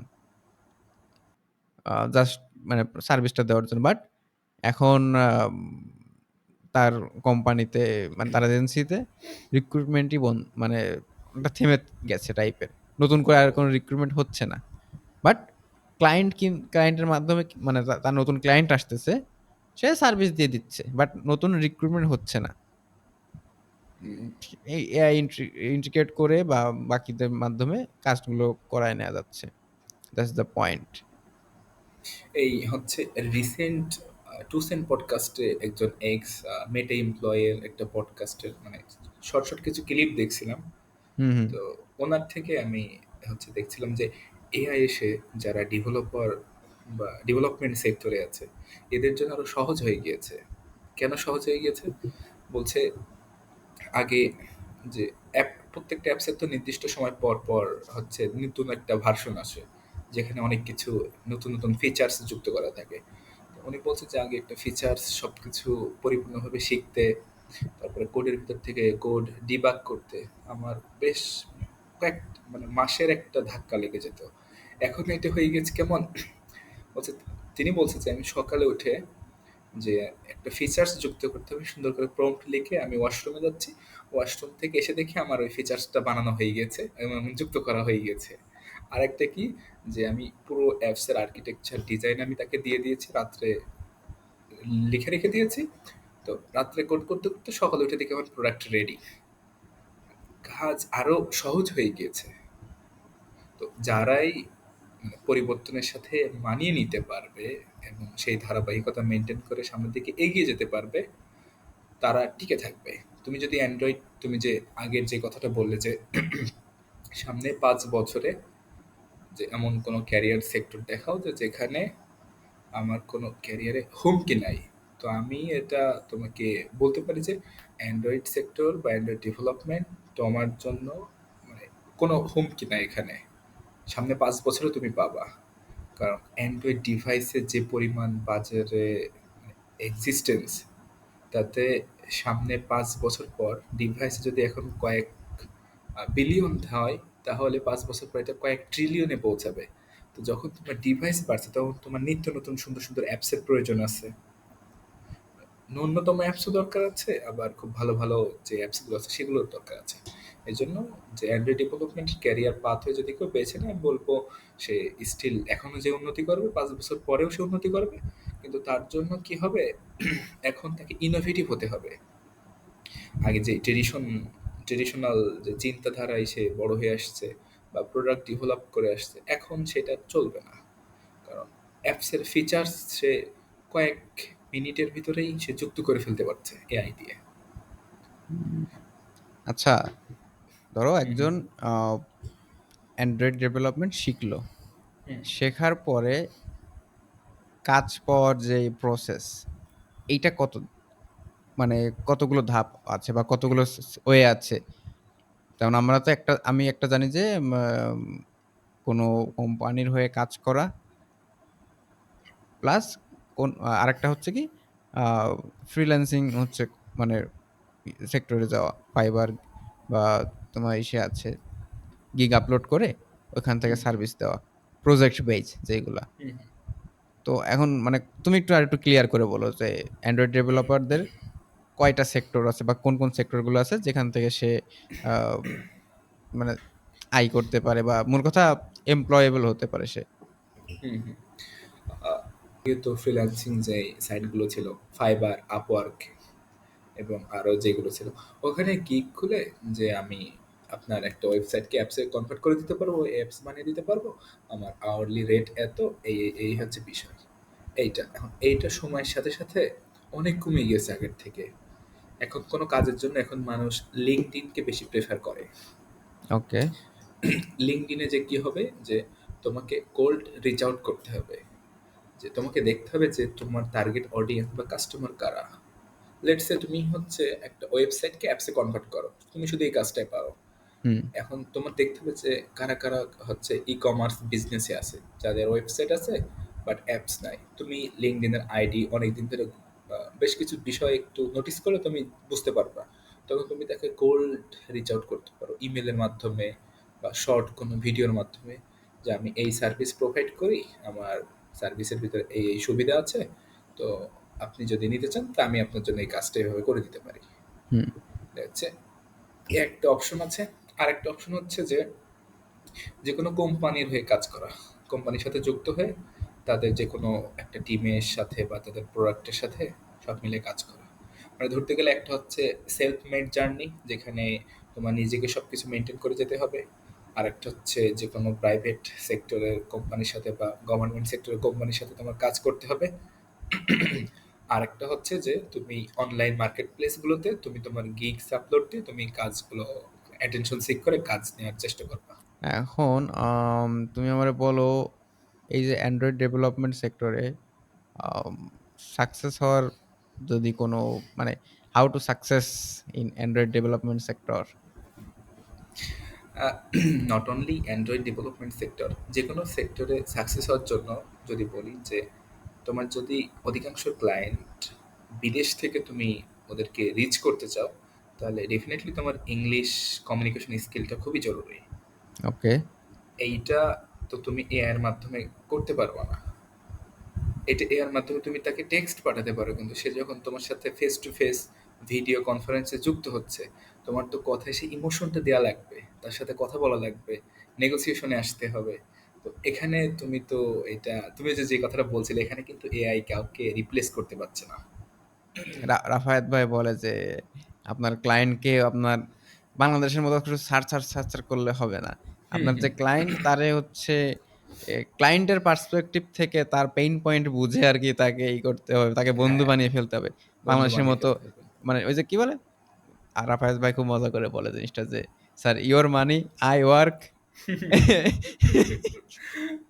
এই এরকম যে করা যাবে না।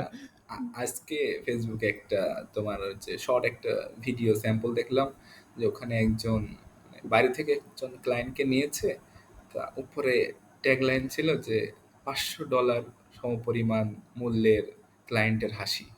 আই ঠেলা। মানে তোমার নেগোসিয়েশন স্কিল তো লাগবে। মেইন সমস্যা হয়ে গেছে আমরা মানে বাংলাদেশের পার্সপেক্টিভ থেকে আমরা যেমন আচরণ করি, এটা ওয়ার্ল্ড ওয়াইড মার্কেটে যে এই আচরণটা আসলে যাবে না। আমাদের অবস্থা এমন যে যে মানে দেশের ভিতর লোকালি যদি বলি যে ভাই, সাপোজ ধরো যে আমি এই মগটা আমি বিক্রি করব, যে এটার হুম। দাম হচ্ছে আমি $50। তা আমি বাংলাদেশের মার্কেটে বেচতে গেলে কি হয়, একজন এসে বলে আরে এটা তো $40। তখন হচ্ছে $40 তো কম হয়ে যায়, আপনি 45 দেন। আরেকজন এসে দেখাচ্ছে বলছে যে আপনি এটা $30 যদি দেন তাহলে আমি দেবো। তো 50 থেকে আসলে 40, তারপরে 30। মানে আমার অবস্থা এমন যে এইটা আমার ওর কাছে বেচতে হবে। এইটা তো আমি আমার একটা নির্দিষ্ট অডিয়েন্স থাকতে পারতো যে আমি এটা বেচবো শুধু তাদের জন্যই, যারা এটা পরিপূর্ণতার ভ্যালু দিতে পারবে বা যারা যাদের এটা প্রয়োজন। যারা হচ্ছে মানে এফোর্ড করতে পারবে শুধু এবং যারা তাদেরকে এটার দিব। ভ্যালু হুম, আসল ভ্যালুটা বুঝবে আরকি যে এটা হ্যাঁ, হ্যাঁ। $50 এর জিনিস এটা বুঝবে যারা। আমাদের সমস্যা হচ্ছে যে আমরা প্রোডাক্ট বানাই কোয়ালিটি সম্পন্ন, কিন্তু আমাদের টার্গেটেড অডিয়েন্স হচ্ছে সবাই। যে জেনারেলাইজ আমরা করে ফেলি আমরা। হ্যাঁ, হ্যাঁ। মানে আমরা $50 পণ্যটা আমরা $10 বিক্রি করে দিই। যে ভাই নেন, আপনার জন্য আমি কম রাখছি, আপনি এটা নিয়ে যান, আপনার জন্য সুবিধা হবে। কিন্তু ওয়ার্ল্ড ওয়াইড মার্কেটে হয় কি, যে আমরা যখন দেখাই, আমরা ফ্লায়ার্স দেখাই আমাদের যে প্রিমিয়াম সার্ভিস আছে, বেসিক, প্রো প্লাস, ওখানে কি কি সুবিধা পাচ্ছেন, কোনটার জন্য কোনটা কত। ওখানে হয় কি যে যদি আমি লং টাইম তার কোনো প্রজেক্টে কাজ করি, হচ্ছে 2 বছর, 5 বছর, 10 বছর হতে পারে, সেখানে দেখা যাচ্ছে আমি ইয়ারলি সাবস্ক্রিপশন তার জন্য কিছুটা হচ্ছে কনসিডার করতে পারি। কিন্তু তাই বলে এমন না যে ওইটা আমাকে আমার ওর কাছে বিক্রি করতে হবে, যেভাবেই হোক। যেমন আমাদের যে ফাইবার, তারপরে আরো যেগুলো ছিল, তোমার freelancer.com, এখানে আগে যে পরিমাণ কাজ পাওয়া যেত, এটা হারিয়ে গিয়েছে কেন জানো? কারণ হচ্ছে আমাদের ডিজাইন সেক্টরেও সেম। ৳500 ৳100 design, ৳200 design, ৳500 design. আরে কি শুরু করছে রে ভাই? মানে মার্কেট পুরো নষ্ট করে দিছে। মানে কোনো নাই। মানে আ শর্ট টাইমে হচ্ছে জাস্ট অল্প কিছু ইসের জন্য ভ্যালু এত পরিমাণে কমাই দিয়েছে যে ভাই যারা হচ্ছে অ্যাকচুয়াল মানে হার্ড ওয়ার্কার এবং ডিজার্ভ করে তাদের মানে তাদের কাছে জিনিসটা হচ্ছে তাদের জন্য জিনিসটা খুব খারাপ হয়ে গেছে। মানে মার্কেট পুরো নষ্ট হয়ে গেছে। অ্যাকচুয়াল যে ভ্যালু হুম, ধরো হুম, গ্রাফিক্স ডিজাইন আমার একটা অনলাইন একটা থাম্বনেইল লাগবে। এখন এই থাম্বনেইল একটা বানাতে গেলে তো এটার পিছনে অনেক থট প্রসেস আছে। যে হুম, মূল হুম, তোমার মূল ভিডিওটা কি? মূল ভিডিওর থেকে কোন অপশনগুলো থাম্বনেইলে আনলে আই ক্যাচি হবে, ক্লিকবেইট হবে প্লাস তোমার ভিডিওর সাথে সামঞ্জস্য থাকবে। ওমা! হুম, হুম। ভাই ৳500 ৳500 বলছি, থাম্বনেইল করে দিবেন? হ্যাঁ, করে বল দিব ভাই ব্যাপার না। মানে আমাদের টার্গেটেড কোনো অডিয়েন্স নাই। আমি যদি তোমার এই যে ফাইবারের একটা কথা বলি, আমরা যখন শুরুতে শিখছিলাম যে মানে যেকোনো একটা ওয়েবসাইটকে বেসিক একটা অ্যাপসে কনভার্ট করা, এটার জন্য চার্জ ছিল বাংলাদেশী টাকা হিসেবে যদি বলি যে 30 থেকে 35 অথবা 40,000 পর্যন্ত। তো এইটা যখন আমরা বিড করতে যাই, একজন আউটসোর্সার যিনি কাজটা আমাদেরকে দেবে, তিনি তো নির্দিষ্ট একটা পেমেন্ট অ্যামাউন্ট দিয়েতে বলে যে হুম, আমরা হুম। এটা এইভাবে করে দিতে হবে। তো ওখানে বিড করতে যে দেখি যে মানুষ মানে এমন হয়ে গেছে ভাই, 3,000 টাকায় আমি কাজটা করে দিই, আমাকে দেন। কেউ 2,000। ওখানে যে কাজটা কোন লেভেলে বা একজন এক্সপার্টের প্রয়োজন। এক্সপার্ট বিট করেছে যে টাকা, সেখানে দেখা যাচ্ছে তার বিপক্ষে ১০ জন এমন একটা অ্যামাউন্টে বিট করেছে যে যিনি কাজটা দিতে এসেছে তিনি মানে তার ব্ল্যাক আউট হয়ে যায় ব্রেন, যে কাজটা আমি কাকে দেব? কারণ একজন ওর তো যে হচ্ছে তো মানে ক্লায়েন্ট, সে তো দেখবে যে সবথেকে কমে কে আমাকে দিচ্ছে। আমার টাকা বাঁচলে ভালো না? হ্যাঁ, এখানে কম টাকায় যদি সব কাজ হয়ে যায়। বলছি, এখানে আরেকটা সমস্যা হচ্ছে কি, আমাদের যে বাংলাদেশী যারা আছি এদের প্রতি ট্রাস্ট ইস্যু তৈরি হয়ে যাচ্ছে। ইন্টারন্যাশনাল যারা আছে কাজ করে আমাদের দিয়ে, কারণ একটা এক্সপার্টের কাজ ক্লায়েন্ট দেখলো যে তুমি হচ্ছে ৪০,০০০ টাকার কাজ ১০,০০০ করে দিচ্ছে, তোমাকে দিল, কিন্তু তুমি সেই আউটপুটটা নিয়ে আসতে পারলে না। তখন কি হচ্ছে যে তুমি তো অলরেডি তোমার গিগসের উপর একটা নেগেটিভ রিভিউ পাচ্ছ, একই সাথে সে তো তার ফ্রেন্ড সার্কেলকে বলছে যে আমি এমন একটা কাজ করেছি এই দেশের মানুষ দিয়ে, তো সে আমার এই কাজটা ভালো করে দিতে পারেনি। মানে যারা একদম ন্যূনতম মাত্রার মানে ডেভেলপার, এদের জন্য কি হচ্ছে, যারা এক্সপার্ট তাদের তো ট্রাস্ট ইস্যু তৈরি হয়ে যাচ্ছে মার্কেট প্লেসে।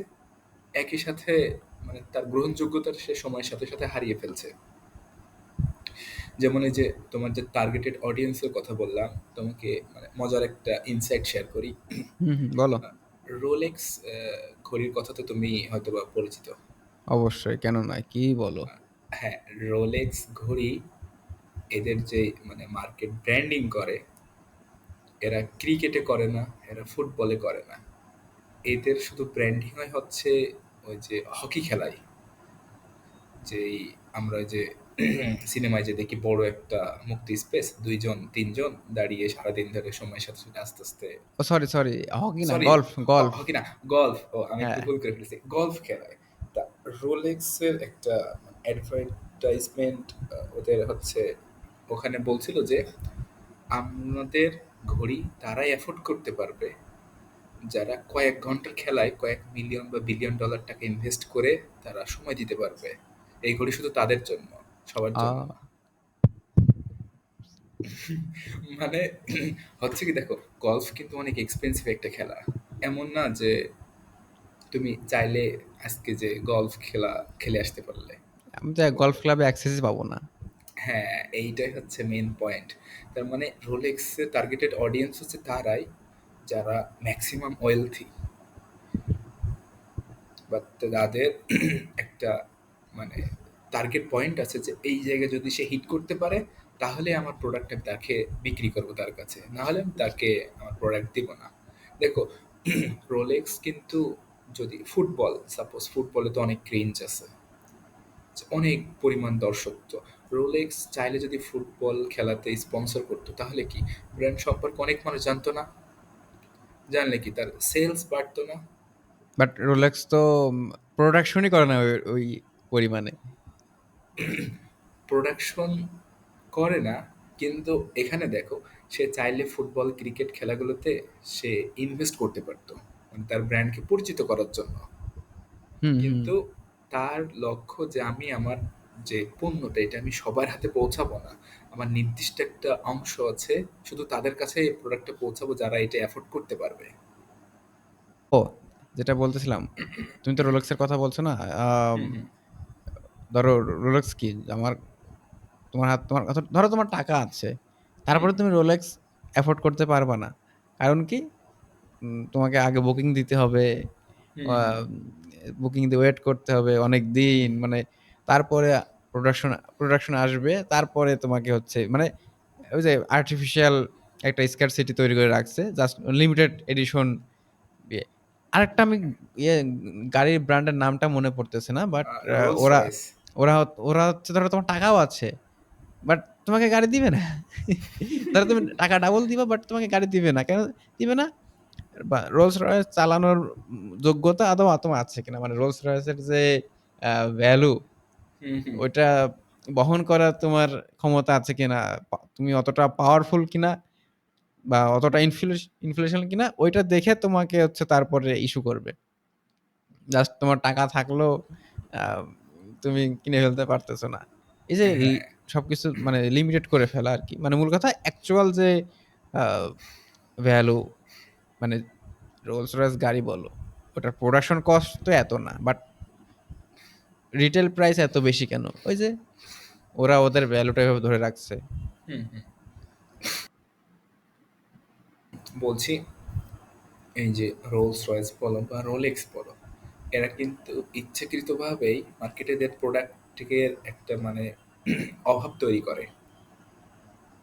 এরা চাইলে অনেক প্রোডাকশন করতে পারতো, কিন্তু এদের প্রোডাক্ট মার্কেটে আসে কম এবং আগে থেকে বুক দেওয়া লাগবে। তারপরে তুমি প্রোডাক্ট তোমার কাছে পেতে তাও একটা নির্দিষ্ট পরিমাণ সময় লাগবে। তো এর মাঝে কি হচ্ছে যে অন্যান্য প্রোডাক্টের ক্ষেত্রে কি হচ্ছে, তুমি চাচ্ছ মানে চাইবার মাত্র প্রোডাক্ট তোমার হাতে চলে আসছে, তোমার ওই ফিলিংসটা বা বা ওই ইয়েটা মানে হিট করতে পারছে না। কোন একটা জিনিসের প্রতি যে এক্সট্রিম ডেজায়ার হুম, ওইটা হুম। ওইটা ওইটা হিট করতে পারছে না।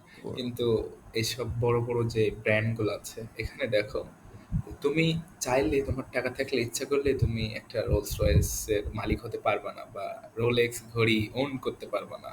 তার জন্য তোমার একটা নির্দিষ্ট সময় পর্যন্ত অপেক্ষা করা লাগবে, একটা নির্দিষ্ট সার্কেলে যাওয়া লাগবে। হুম, বুঝতে পারছি। আচ্ছা, আমার মনে হয় শেষ করে দেওয়া ভালো হবে। হুম, হুম, মোটামুটি অবশ্যই। অ্যান্ড্রয়েড ডেভেলপমেন্টের আজকে আমরা মানে রোড ম্যাপ কভার করে ফেলছি। কিভাবে শুরু করা যায় এবং আ হুম, এটার যেই ক্যারিয়ার অপরচুনিটি, চ্যালেঞ্জ কি, কি আছে বা হুম, হুম, এআই কে কিভাবে ইন্টিগ্রেট করা যায়, হাউ টু সাকসেস অনেকগুলো টপিক অ্যান্ড্রয়েড ডেভেলপমেন্ট সম্পর্কে আজকে কভার হয়েছে। সো থ্যাংক ইউ আমার মানে একটা মাস্টার ক্লাস নেওয়ার জন্য।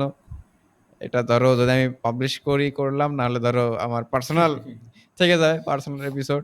উম ওইটা তো ওই কথা মানে মূল কথা আজকে আ অডিয়েন্সের থেকে আমি আসলে পার্সোনালি বেশি হচ্ছে এই বিষয় নিয়ে একটু ডিপ ডাউন এ যাওয়ার চেষ্টা করছি। তো আচ্ছা। লাস্ট এসে যদি কোনো রিমার্কস ফর আওয়ার অডিয়েন্স?